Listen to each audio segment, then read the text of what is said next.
fakta di lapangan ya Bu, sudah memakan research yang cukup besar dalam prosesnya. Nah, oleh karena itu apakah perguruan tinggi ini boleh hanya fokus ke SPME saja tanpa perlu melirik SPMI?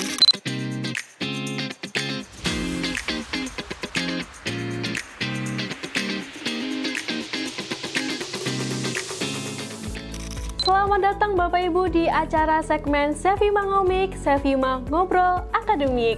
Kembali lagi kita akan membahas hal yang cukup besar di perguruan tinggi tentunya, yakni episode kita kali ini spesial membahas penjaminan mutu di perguruan tinggi. Namun tenang Bapak Ibu, kita akan rangkum secara ringkas di ngomik kali ini, jadi tidak perlu khawatir. Harapannya di akhir video Bapak Ibu dapat mengimplementasikannya di perguruan tinggi masing-masing. Kali ini bersama saya Hani, selaku Produk Konsultan Sevima, dan mengundang narasumber ahli kita yang sudah duduk di samping kita, ini Ibu Dr. Tita Karlita MKom, selaku penanggung jawab Sistem Penjaminan Mutu Eksternal Defense, dan selaku Product Researcher di Sevima. Halo Bu Tita, apa kabar? Baik, Mbak Hani. Oke, selamat datang kembali ya Bu Tita di studio Sevima tercinta ini. Terima kasih. Bu Tita, kita undang kembali Bu Tita membahas topik yang rasanya perguruan tinggi ini perlu aware dan menyamakan persepsi bersama-sama nih Bu Tita, yakni tentang penjaminan mutu perguruan tinggi. Bu Tita sudah siap? Iya, siap Mbak Hani. Mari. Oke, kita langsung saja ya Bu ke pertanyaan pertama ini. Dikutip dari Permendikbud 53 tahun 2023, penjaminan mutu di perguruan tinggi ini dibagi menjadi dua, yakni SPMI dan SPME. Keluaran SPME ini tentu sudah kita bersama ketahui, yakni status akreditasi. Tentu semua perguruan tinggi ini berbondong-bondong untuk mendapatkan status terakreditasi unggul. Dimana itu saja kalau fakta di lapangan ya Bu, sudah memakan research yang cukup besar dalam prosesnya. Nah, oleh karena itu apakah perguruan tinggi ini boleh hanya fokus ke SPME saja tanpa perlu melirik SPMI? Bagaimana tanggapan Ibu Tita? Terima kasih Mbak Hani pertanyaannya. Jadi kalau kita berbicara tentang SPME atau akreditasi, nah apakah kita hanya fokus ke SPME saja ya tanpa mengindahkan SPMI? Nah ini tentunya kita harus berbicara tentang sistem penjaminan mutu perguruan tinggi. Seperti tadi disebutkan bahwa dikutip Permen 53 tahun 2023, di situ tertulis bahwa sistem penjaminan mutu perguruan tinggi ini terdiri dari SPME dan SPMI. Nah, luaran dari SPMI itu akan menjadi masukan bagi SPME. Jadi kalau SPME-nya atau akreditasinya ini baik, ini adalah cerminan dari pelaksanaan SPMI yang baik juga. Jadi kita tidak boleh hanya berfokus di satu saja. Dua hal ini, SPMI dan SPME itu saling terkait. Begitu. Jadi dua-duanya harus dilaksanakan semua dengan seimbang. Baik, berarti SPMI ini harus dilaksanakan juga ya Bu agar menghasilkan SPME yang baik seperti itu. Berarti bisa dikatakan SPMI menjadi langkah perguruan tinggi untuk menjamin kualitas mutu pendidikan tingginya sebelum mengantarkan ke penilaian asesor eksternal, yaitu SPME atau kegiatan akreditasi. Oke, kalau begitu pertanyaan berikutnya Bu.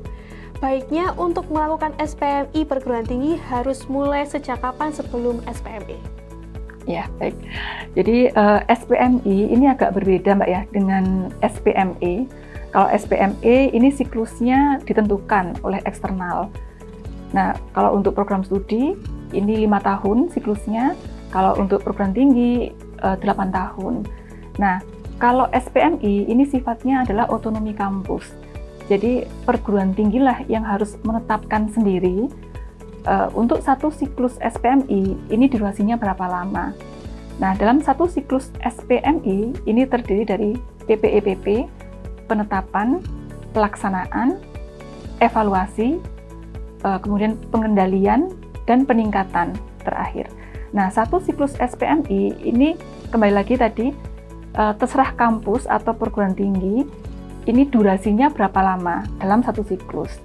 Nah, kalau kita mengacu tadi ke SPME 5 tahun untuk prodi dan 8 tahun untuk perguruan tinggi, maka sebaiknya disarankan bahwa satu siklus SPMI ini lebih pendek dari 5 tahun atau 8 tahun tadi. Nah, bisa jadi disarankan untuk satu siklus PPEPP SPMI itu adalah 1 tahun. Dalam arti 1 tahun ini adalah 1 tahun ajaran, begitu. Itu berarti 2 semester ya, Bu? Iya, betul, Mbak Hani. Tadi sempat disinggung tadi, Bu, saya sempat notice ada serangkaian kegiatan PPEPP. Penetapan, pelaksanaan, evaluasi, pengendalian, peningkatan. Itu saya rasa perlu nih, Bu, penjelasan lebih detailnya. Apakah terlalu banyak untuk sekarang atau seperti apa? Iya, tentunya kalau kita mau mengulik lebih dalam, lebih detail, pasti dibutuhkan penjelasan yang banyak dan panjang. Apakah sekarang atau mungkin bisa diagendakan, Mbak Hani? Kalau begitu, kita agendakan saja ya, Bu, di episode kedua mungkin, Bu. Karena ternyata ini gongnya dari SPMI ya, Bu. PPEPP ini. Tahapan PPEPP. Oke, kalau begitu episode kita satu kali ini fokus ke umumnya SPMI dahulu. Nantikan episode kedua untuk lebih detail dari kegiatan pelaksanaan serangkaian PPEPP tadi. Oke, kalau gitu boleh ya, Bu, melanjutkan ke pertanyaan selanjutnya. Kalau tadi sudah ada kapan pelaksanaan SPMI, sekarang pertanyaannya, siapa dan apa saja dari perguruan tinggi yang ikut andil perannya dalam menjalankan SPMI tersebut? Dalam menjalankan penjaminan mutu, biasanya perguruan tinggi ini akan membentuk sebuah unsur pelaksana yang biasa disebut sebagai lembaga penjaminan mutu. Nah, biasanya ini kita singkat sebagai LPM, begitu. Nah, LPM inilah nanti yang memiliki tanggung jawab untuk menjamin keterlaksanaan penjaminan mutu di perguruan tingginya. Nah, untuk SPMI di sini tadi bahwa siklus SPMI itu diawali dengan penetapan. Nah, di sini adalah penetapan ini adalah kegiatan pimpinan untuk menetapkan dokumen mutu. Nah, dokumen mutu ini nanti akan dilaksanakan. Pelaksananya ini bisa dosen, tenaga kependidikan, mahasiswa, dan juga bisa stakeholder, pihak luar. Nah, kemudian keterlaksanaan ini nanti kan akan dievaluasi. Nah, evaluasi di sini dalam bentuk kegiatan AMI atau audit mutu internal. Nah, dalam kegiatan audit mutu internal atau AMI ini nanti akan dinilai pemenuhan ketercapaian suatu kegiatan terhadap SNDT. Nah, tentunya nanti di sini akan dibutuhkan beberapa perangkat, Mbak Hani. Di antaranya ada auditor sebagai pihak yang menilai, kemudian juga ada auditi sebagai pihak yang teraudit.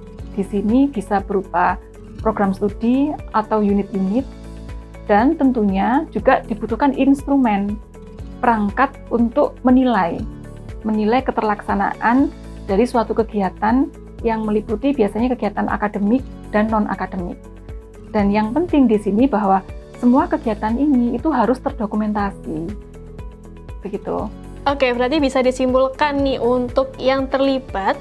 Saya simpulkan lagi ya Bapak Ibu bahwasanya ada tadi pimpinan untuk penetapan, lalu ada LPM untuk menjamin keterlaksanaan dari penjaminan mutu di perguruan tinggi, lalu pelaksanaannya melibatkan mahasiswa, dosen, stakeholder pihak luar, lalu untuk evaluasi ada auditor, auditi, dan instrumen evaluasinya seperti apa, dan tidak lupa semua itu terdokumentasi ya. Iya, betul seperti itu ya buat kesimpulannya.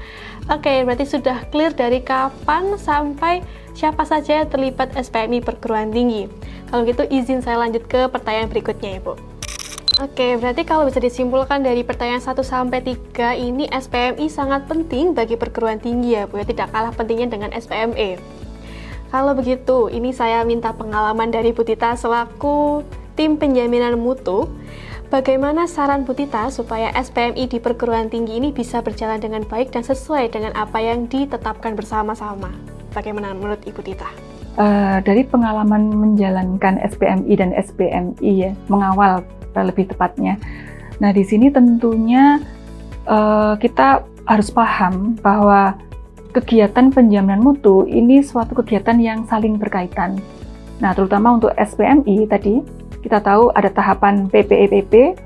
Nah, mulai dari ditetapkan dokumen mutu, kemudian dilaksanakan dengan melibatkan berbagai macam pihak dan berbagai macam dokumen akademik maupun non-akademik ya. Kemudian di evaluasinya, tentunya kita akan membutuhkan berbagai macam instrumen, tergantung karakteristik auditi, dalam hal ini prodi atau unit, di mana berbeda karakteristik. Artinya kita nanti juga akan membutuhkan suatu instrumen yang berbeda-beda juga. Nah, ketika kita melaksanakan evaluasi, di sini nanti tentunya auditi, prodi atau unit itu harus mendata keterlaksanaan atau kinerja dari kegiatan-kegiatan yang sudah dilakukan. Nah, tentunya ini suatu kegiatan yang tidak mudah, karena kita harus mencari, mengumpulkan, dan menyajikan data-data sesuai instrumen yang dibutuhkan.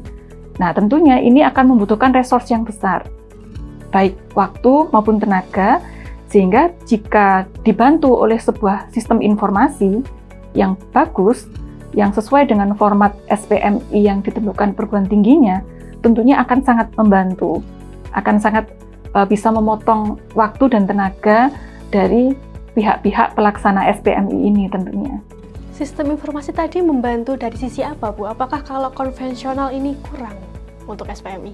Jadi cara konvensional seperti tadi saya sebutkan sebelumnya, Mbak Hani, jadi pastinya membutuhkan banyak resource, baik itu tenaga, SDM, maupun juga dibutuhkan waktu yang panjang untuk menyiapkan dan melaksanakan SPMI-nya.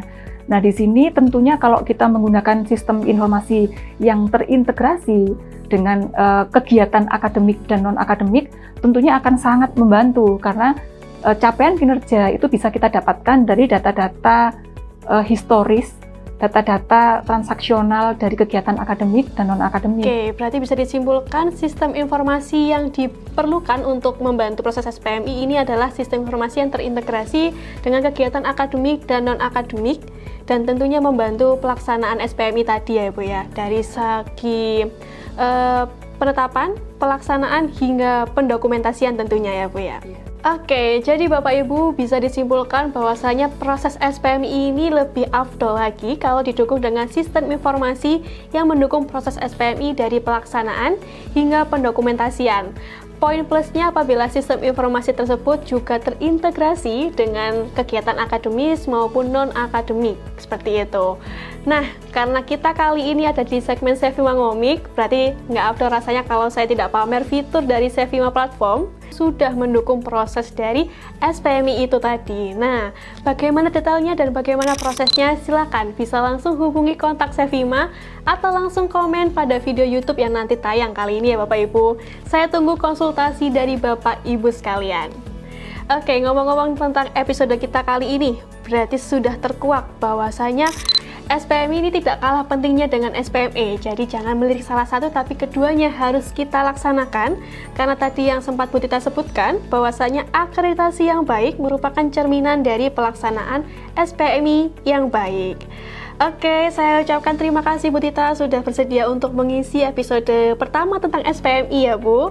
Nantinya kita pasti akan bertemu lagi karena sudah berjanji dengan Bapak Ibu sekalian untuk episode kedua membahas detail dari PPEPP, begitu ya Bu ya. Oke, baik, dan kalau gitu sampai jumpa Bapak Ibu pada episode selanjutnya. Sevima, educational platform for universities.